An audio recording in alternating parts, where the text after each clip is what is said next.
சேலத்தில் விடிய விடிய பெய்த கனமழையால் வீடு இடிந்து விழுந்ததில் ஒரே குடும்பத்தைச் சேர்ந்த 3 பேர் பலியாயினர். சேலத்தில் செவ்வாய்க்கிழமை இரவு பலத்த காற்றுடன் விடிய விடிய கனமழை பெய்தது.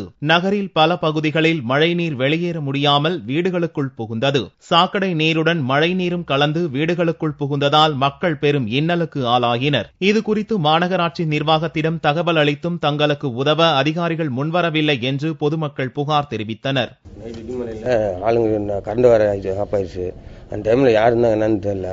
இடிந்து 3 பேர் இறந்துட்டாங்க. 2 பெரியவங்க 2 பேர், ஒரு குழந்தை 1 இறந்துட்டாங்க. மீதி 2 பேர் வீட்டை வாசல் இருக்கிறாங்க. தண்ணி இப்படி உள்ள அங்க டிச்சு கட்டுறேன் பாலம் போடுறேன்னு சொல்லிட்டு அடைச்சு விட்டாங்க. சப்போஸ் அப்படியெல்லாம் பாலம் போடணும் ஒரு நிலைமை வந்துச்சுன்னா ஒரு பக்கம் வெட்டி விட்டு ஒரு பைப்பு கைப்பு போட்டு இந்த தண்ணி எல்லாம் வெளியேற்றுற மாதிரி பண்ணிவிட்டு தான் போடுவாங்க. ஆனா அவங்க அப்படி போடாம ஃபுல்லா அடைச்சிட்டாங்க. இப்போ தண்ணி எல்லாம் மழை தண்ணி வீட்டுல உள்ள பூந்துச்சு. உள்ள குடியிருக்க முடியாது. இந்த செவரும் உளுந்த போயிட போகுது. சேலம் பொன்னம்மாள்பேட்டை பகுதியைச் சேர்ந்த சீனிவாசனின் வீடு கனமழையால் இடிந்து விழுந்தது.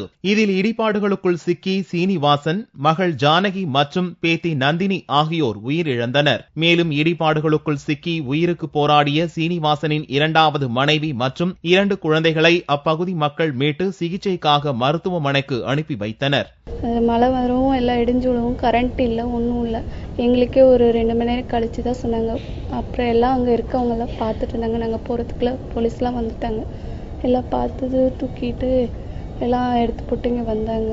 மழையால் வீடு இடிந்து விழுந்து 3 பேர் உயிரிழந்த சம்பவம் குறித்து அறிந்த போலீஸ் கமிஷனர் பாபு, ஆய்வாளர் கண்ணன் மற்றும் போலீசார் சம்பவ இடத்திற்கு விரைந்து வந்து விசாரணை நடத்தினர்.